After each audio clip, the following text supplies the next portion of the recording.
Bonjour et bienvenue dans une nouvelle vidéo de shadowing. J'espère que vous allez bien et que vous êtes prêts aujourd'hui à travailler votre prononciation en ma compagnie et en la compagnie de la grande Camille Cotin.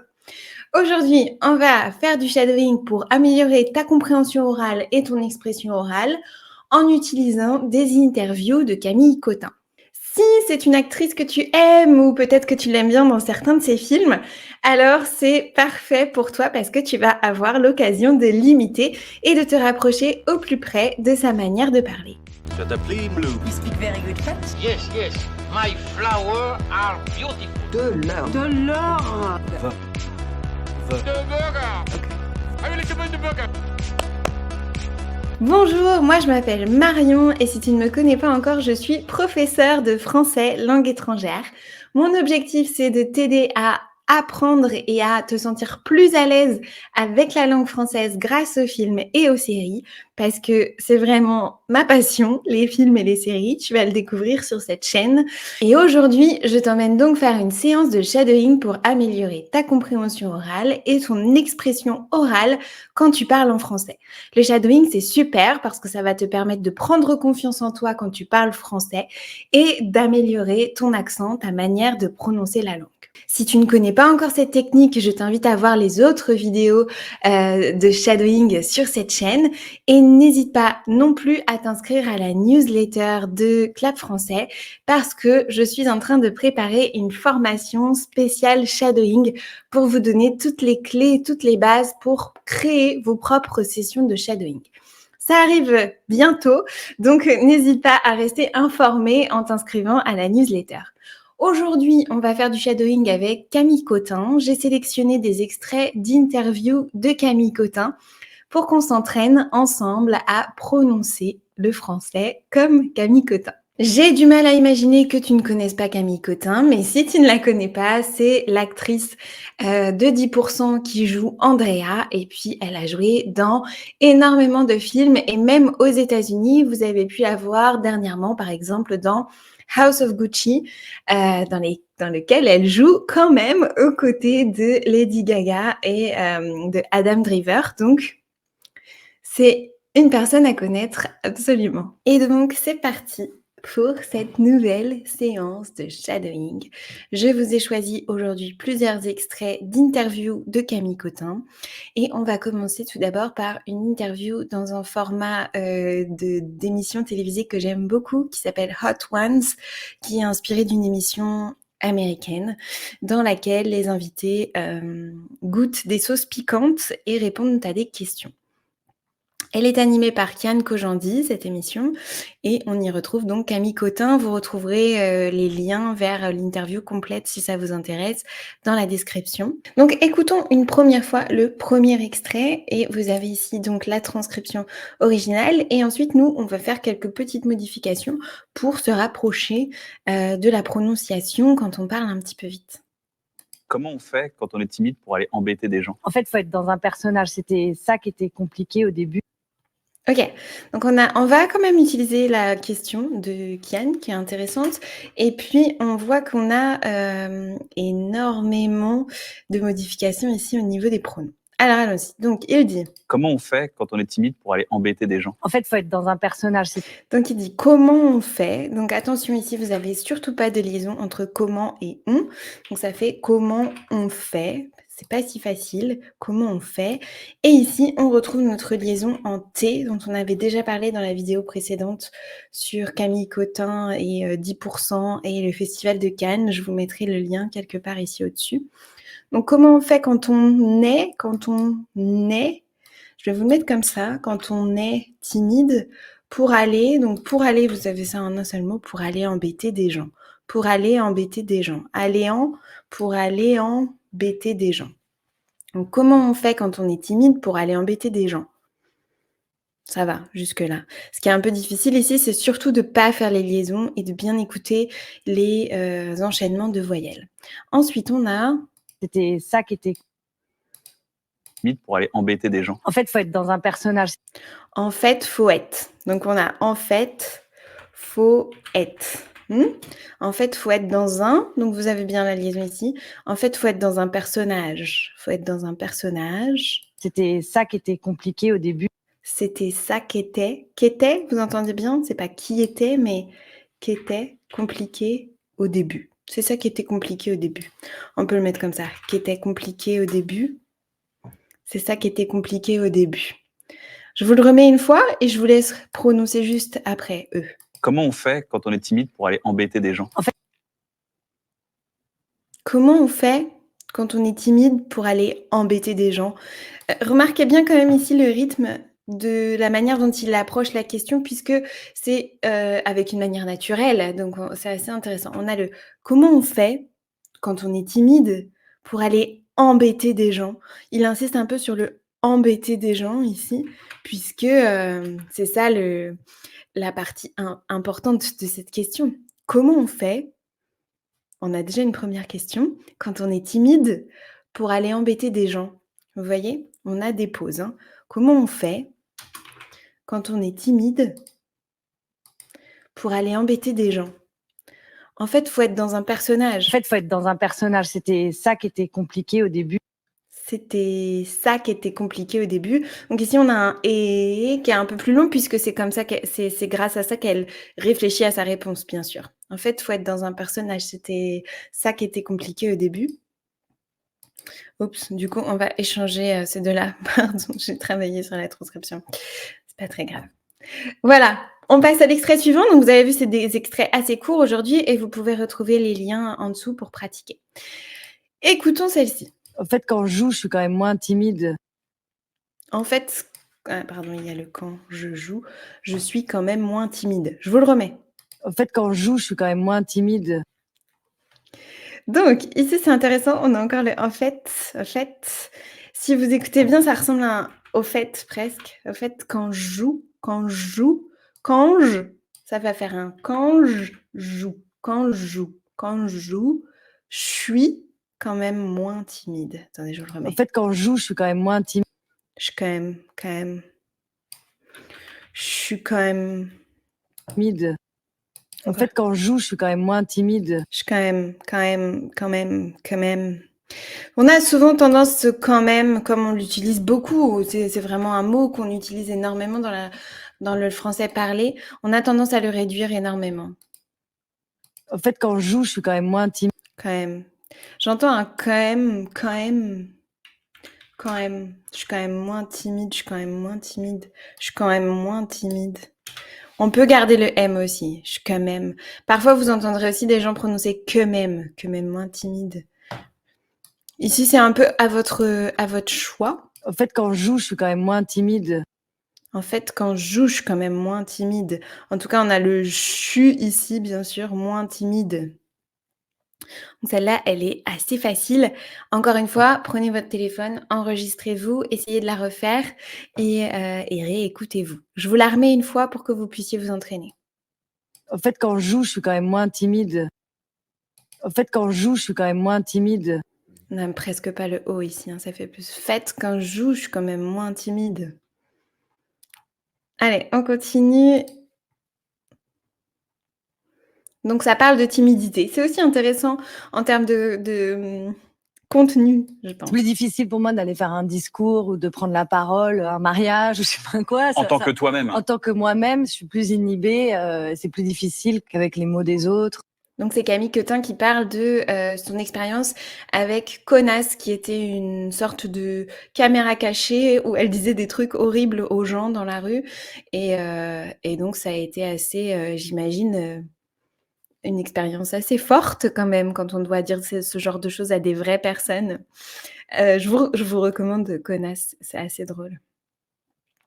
Alors allons-y, on réécoute cette première phrase. C'est plus difficile pour moi d'aller faire un discours ou de prendre la parole, un mariage ou je sais pas quoi. Donc c'est plus difficile pour moi d'aller faire un discours ou de prendre donc on a le discours ou vous voyez? Mais il y a pas beaucoup de changements ici, un discours ou de prendre la parole à un mariage ou et on a ici le je sais pas quoi ou je sais pas quoi. or whatever, ou je sais pas quoi. C'est plus difficile pour moi d'aller faire un C'est plus on n'a pas vraiment un c'est plus, hein, on a un c'est plus difficile pour moi. c'est plus difficile pour moi d'aller faire un discours ou de prendre la parole, un mariage ou je sais pas quoi. En tant que De prendre toi-même. la En tant que parole, ou moi-même. un mariage, ou je sais pas quoi. Ici, c'est très intéressant aussi, c'est plus difficile pour moi d'aller faire un discours ou on s'arrête, de prendre la parole, un mariage, ou je sais pas quoi. OK? Donc on a à chaque fois elle a pas fini sa phrase, donc le ton ne descend pas, ça continue de monter ou en tout cas, ça un mariage, ou je sais pas quoi. On va de prendre la parole, on va allonger cette dernière syllabe parce qu'on n'a pas encore fini notre phrase. Prendre la parole, un mariage, ou je sais pas quoi, parce qu'ici, elle cherche ses mots. C'est plus difficile pour moi d'aller faire un discours ou de prendre la parole, un mariage ou je sais pas quoi. En tant Prendre que la toi-même. parole, En tant un que- mariage, je sais pas quoi, en tant que toi-même, en tant que toi-même, en tant que toi-même, ça, c'est assez facile. Et écoutons la réponse de Camille Cotin. Ouais, En tant que toi-même. En tant que moi-même, je suis plus inhibée. En tant que moi-même, je suis plus inhibée. Donc, vous avez bien le z. Et ici, c'est zin, i, b. OK? Zin, i, b. Pas zin, hein? Zin. Zin, i, b. On peut enlever le h. Oups. Zin, i, b. Zin, i, b. Il n'y a pas vraiment de e. Ah, faisons comme ça, pardon. Zinibé. Exactement ça. Je suis plus inhibée. C'est plus difficile. Et c'est plus difficile qu'avec les mots des autres. Je suis plus inhibée, c'est plus difficile qu'avec les mots des autres. Ça va? Assez facile, hein, jusqu'à maintenant. Vous avez vu, c'est des extraits assez courts. Donc ça, c'était les extraits de Hot Ones, que je vous conseille de voir l'interview, complète.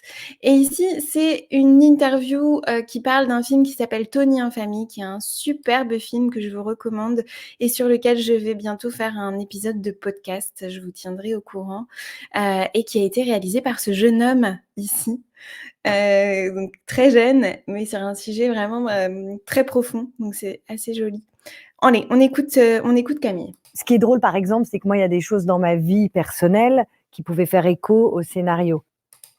Donc on va assez vite. Reprenons ici le début. Ce qui est drôle, par exemple, c'est que moi, il y a des Ce qui est drôle, donc on n'a pas ce qui est drôle, mais on a presque un ce qui est drôle, ce qui est comme ça. Ce qui est drôle, par exemple, et on n'a pas vraiment non plus le. Ce qui est drôle, par exemple, c'est que moi, et on a ici le c'est que moi. C'est que moi.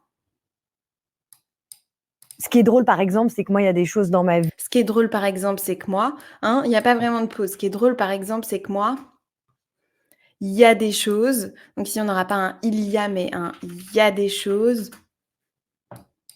Drôle, par exemple, c'est que moi, il y a des choses dans ma vie personnelle Dans ma vie personnelle, qui pouvaient faire écho au scénario. qui pouvaient faire écho au scénario. Donc ici, on va assez vite parce que c'est pas très très intéressant. Enfin, en tout cas, c'est pas le cœur de ce qu'elle veut dire. Donc elle va assez vite sur cette partie. Du coup, elle rétrécit beaucoup les syllabes. Donc on se retrouve à ce qui est drôle, par exemple, c'est que moi, il y a des choses dans ma vie personnelle qui pouvaient faire écho au scénario. Et ici, on ralentit un petit peu parce que les mots sont un peu plus importants. Donc ici, on a un écho au scénario qui pouvait faire écho au scénario. Je vous encourage à la réécouter, bien sûr, et à la refaire de votre côté. Une autre partie de cette interview, c'est la suite, en fait, de la phrase. Que ce soit ma maman qui a repris ses études très tard, alors elle, 20 ans de plus que Tony, ou le fait que j'ai une grande fratrie, que j'étais l'aînée. Mais ça, il ne le savait pas du tout, Nathan. OK, alors réécoutons. Que ce soit Que ce soit, que ce soit, que ce soit, que ce soit, que ce soit, que ce soit. Allez, que ce soit, ma maman qui a repris ses études. ma maman qui a repris ses études, hein, à la place de qui a, ça sera ma maman qui a repris ses études. On va enlever le R ici, ça va faire un qui a repris ses études. Écoutez bien, ça va faire ça. Que ce soit ma maman qui a repris ses études Qui a repris ses études, qui a repris ses études très tard. très tard, alors elle, 20 ans de plus que Alors elle. Donc c'est pas tout à fait, c'est alors elle. 20 ans de plus que Tony. 20 ans de plus. Donc, on a un 20 ans de plus, comme ça. 20 ans de plus que Tony. 20 ans de plus que Tony. Réécoutons. Que ce soit ma maman qui a repris ses études très tard, alors elle, 20 ans de plus que Tony, ou le fait que j'ai une grande fratrie. Ou le fait que j'ai une grande fratrie. Ou le fait que j'ai une grande fratrie. Ici, ça va. Ce qui peut être un peu compliqué, c'est les fratries. Ou le fait que j'ai une grande fratrie. Super exercice pour votre R, au passage. Ou le fait que j'ai une grande fratrie. Alors elle, 20 ans de plus que Tony, ou le fait que j'ai une grande fratrie, que j'étais l'aînée.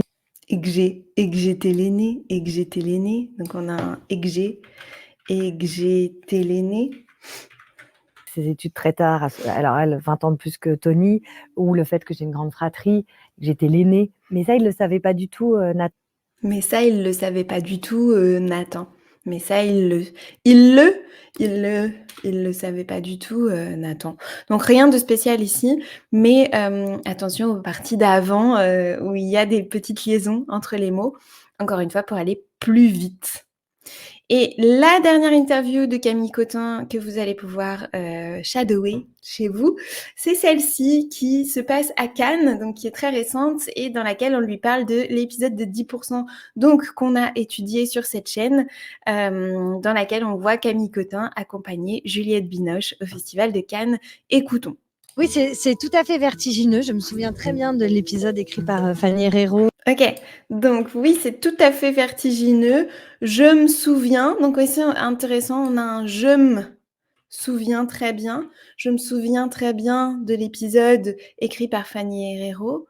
Je me souviens très bien de l'épisode écrit par Fanny Herrero. Bonsoir.